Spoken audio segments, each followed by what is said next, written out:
lamang po yung sasabihin ko. Unang-una po ay kinukumpirma po natin na hawak na po natin si Pastor Kibuloy, si Jacqueline Roy, si Ingrid Canada, si Crescente Canada at si Silva Semanes po. Nakuha po natin yung custody po nila around 5:30 this afternoon at mga bandang 6:30 po ay nilipad po natin sila mula po sa Davao at papunta po dito sa Villamor po tayo lumabas.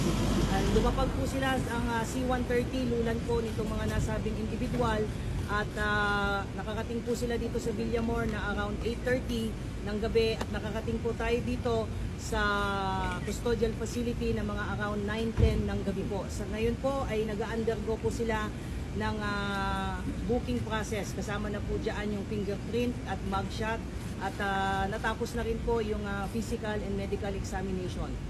At nangyari po itong pangyayari po na ito dahil kanina pong mga bandang 1:30 po ng hapon ay nagkaroon po ng negosasyon para po sa mapayapa po nilang pagsuko dahil binigyan po natin sila ng ultimatum ng within 24 hours po ay kailangan po nilang sumuko at nagkaroon po ng negotiation. So ito po ay joint efforts po ng PNP and AFP. Ma'am, sa loob po ba ng sa loob ng Kingdom of Jesus Christ sumuko? O doon po mismo sumuko? Yes po.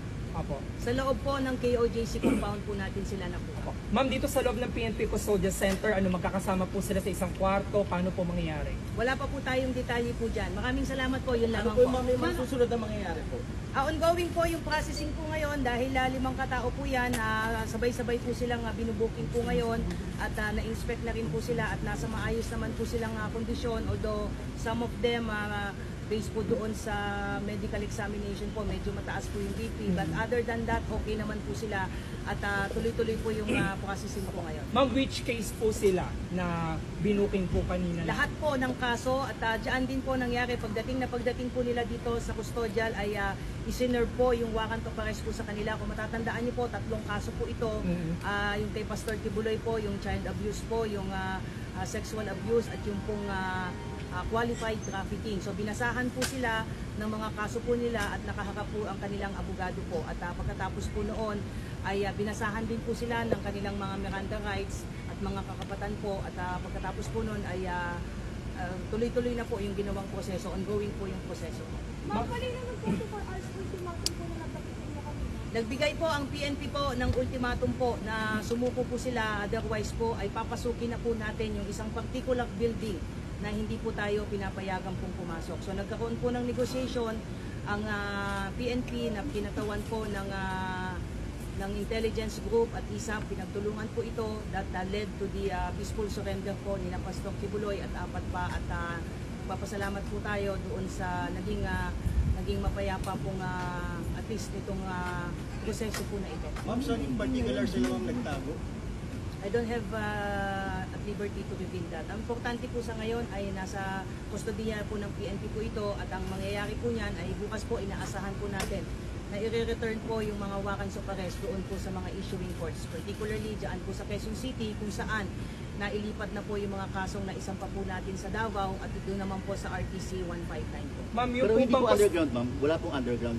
I don't have any information on that po. Ma'am, Basta importante po ay nasa atin na po yung mga pinaghahanap po.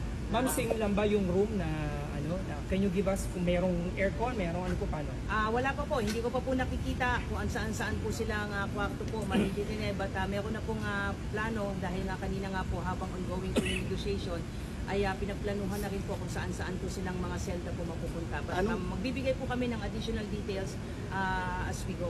Pero definitely ma'am, magkakahiwalay sila. Ano po yung plano, ma'am? Ano po yung plano? Ano po yung nakasaad sa plano, ma'am? Well, as to the operational details and planning, antayin na lang po natin na papatapusin lang po na natin yung proseso po. What's important is we just would like to confirm po na nasa custody na po ng PNP si Pastor Kibuloy at iba pa. Maraming salamat po. Maraming salamat po. Maraming salamat po. Ma'am, thank you. Ma'am, thank you yung picture. Thank you, ma'am. So napakinggan na natin yung mabilis na panayam ni PNP spokesperson. Pastor! Yeah, si Risa Hontiveros nandiyan. Sino pastor? Si yung kaibigan natin.